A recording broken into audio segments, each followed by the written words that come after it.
Hello, everyone. So, I had picked up a bunch of comic books at the comic shop the other day, like the first little batch of comic books that I've bought in the last 10 years. And one of my favorite characters from back when I was reading comic books, was this guy right here, Deadpool. Even though I'm not sure this is even Deadpool anymore. This first series I started reading him in was the 97 series. And I'll talk about some of the differences that I see, like, in this issue as it is. Uh, I'll just tell you right now, nothing happens in this issue.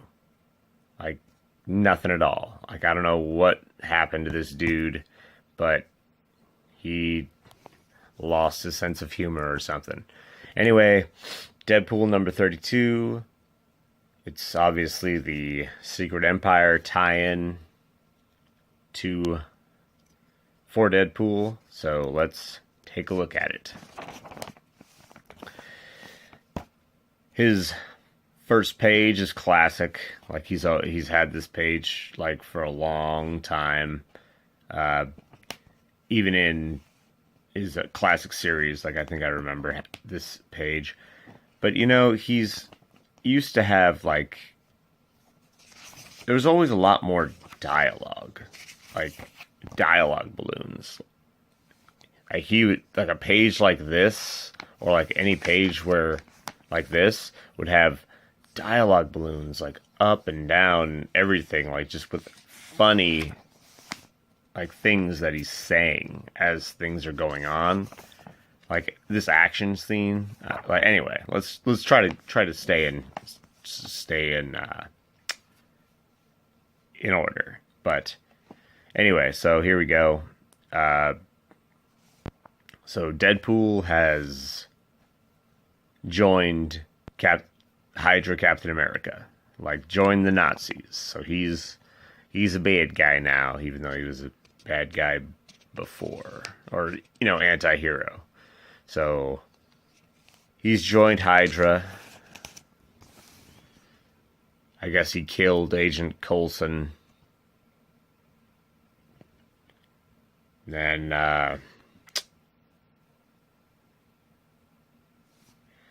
he's having those nightmares. That's bad. Sucks when you can't sleep, man. Oh, I'll tell you that. So he's not his normal self. He's a sad dude.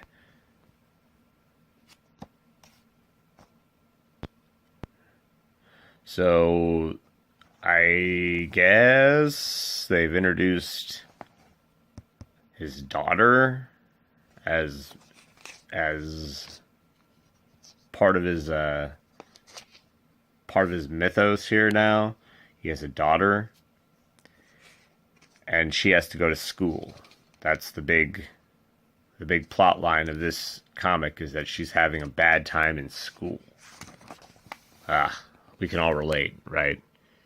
Rough times in school. So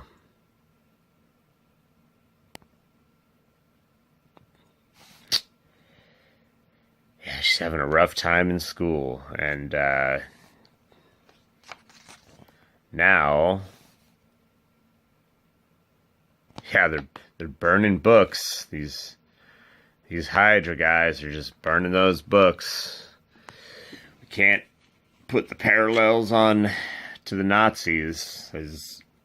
I mean, this is so ham-fisted. Like they're actually burning books, just like the Nazis. Just like the Nazis. Just so we explain how the parallels here.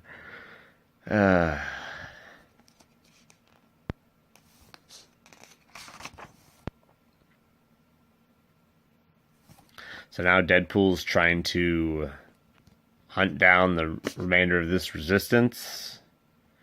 Apparently he's not doing a very good job.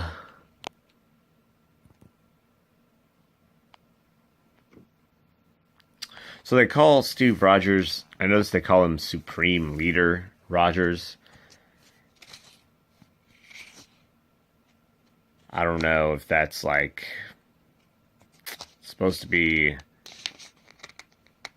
I don't know, like a cult like name, like, you know, if he's the KKK, you know, you got your Grand Wizard or your leader like that, like, I don't know. You think they would have military ranks if they were trying to go for the Nazi parallels, but anyway. So Deadpool's got to, you know, catch Speedball here, which is funny because I remember Speedball from Civil War, from a little bit of Civil War when he got thrown in jail for all of that. And I was like, oh, hey, Speedball.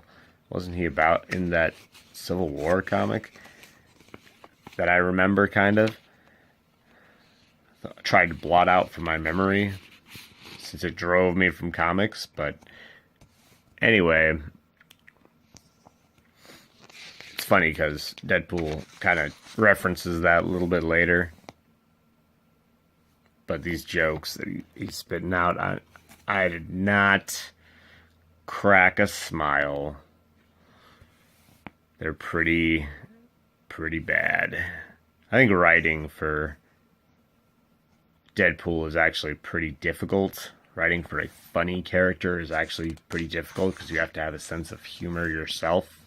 You can't just wing it.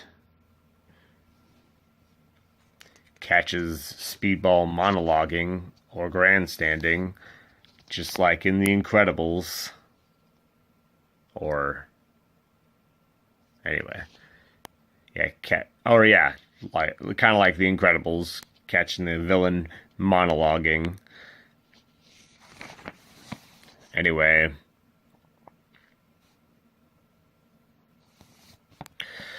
so he catches Speedball. Tries to find the hidden base of the bad guy, not the bad guys, the heroes, actually.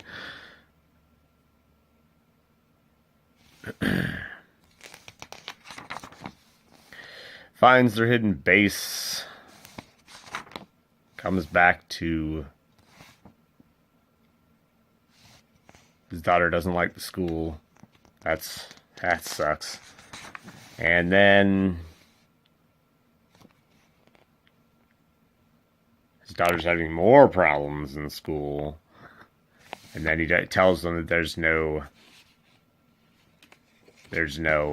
heroes at the base. So, you know, at least he doesn't betray his buddies. But, yeah, I don't know. Nothing really happened this issue. Like, this wasn't worth $4. $4 for him to not do anything. So we can explain that Deadpool's daughter is having a rough time in school. So I collected a bunch of Deadpool's classic series that started in 97, ran to 2002, and he just seems so different now. Like the old Deadpool, like I said, if there was an action scene, if there was like a scene, like the dialogue is so heavy that these dialogue balloons, like in his head, that stuff runs almost everywhere.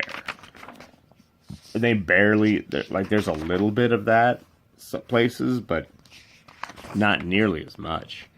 And if he had a scene like this where he's fighting somebody, he would have dialogue balloons like everywhere that there's not something going on. Like he's just constantly just trying to annoy his enemies.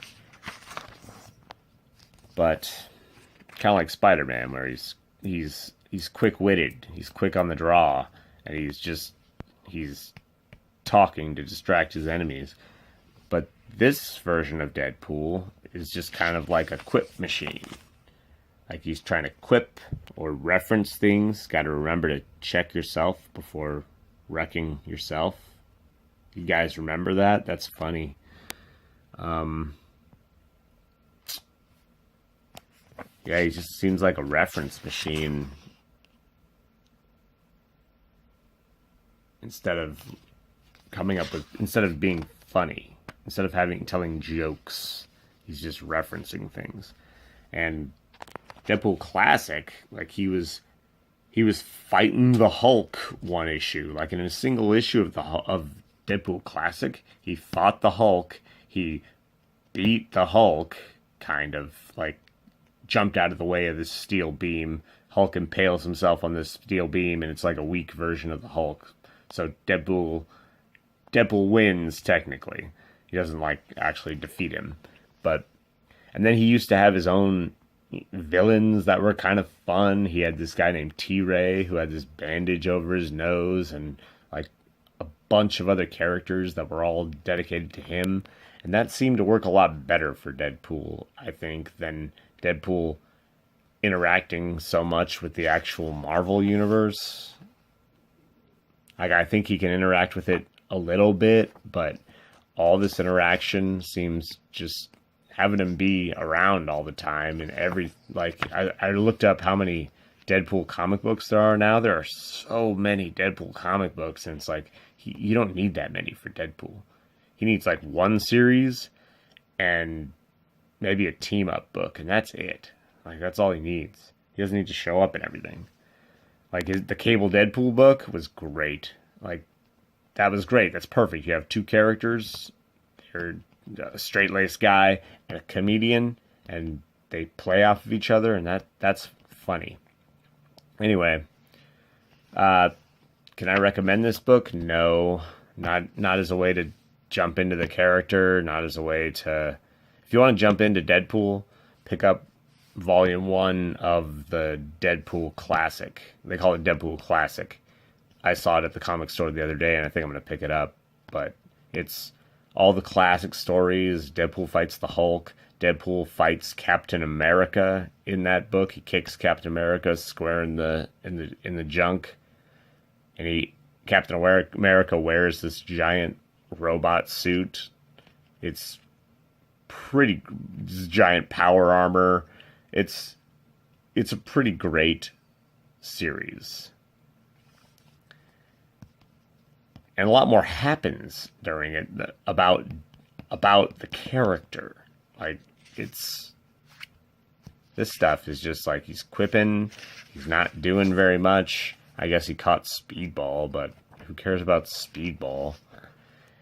Anyway, yeah, I can't recommend picking this up to try and get back into comic books. It's $4 and nothing happens in this issue. I don't know if I'm gonna keep picking up Deadpool. Like, he was my old favorite for heroes, but he's not the same anymore. I don't know what happened to you, bro. I don't know what happened to you. Anyway, thanks for watching. Don't pick this comic book up. It's boring. Nothing happens. It's tying to Secret Empire.